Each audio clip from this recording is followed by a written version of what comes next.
հայրենակիցները հանդուրժում են, ասենք Սյունիքում այդ տիկին է խաղ պայմանագրի պատգամավորը։ Ուղղակի տեղում ես հորդորում եմ սահմանամերձ բնակավայրում որտեղ խաղ պայմանագրի լինի պատգամավոր, լինի պաշտոնատար անձ, լինի վարչության անդամ, որ պայն բերանը բացեց ու սկսեց ծղրտալ անվտանգությունից, որից խնդիր չկա։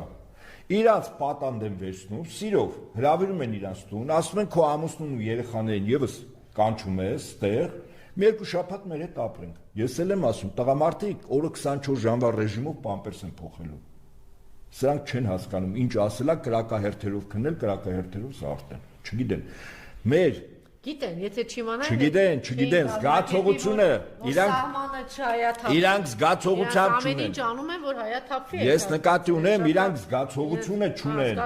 Իհարկե չունեն։ Դրա հետևանքը ինչ է եւ ինչու համար։ Հետևանքը գիտեն, իրենք տեսել են, մի ամբողջ Արցախ են հանձնել։ Իսկ զգացողությունը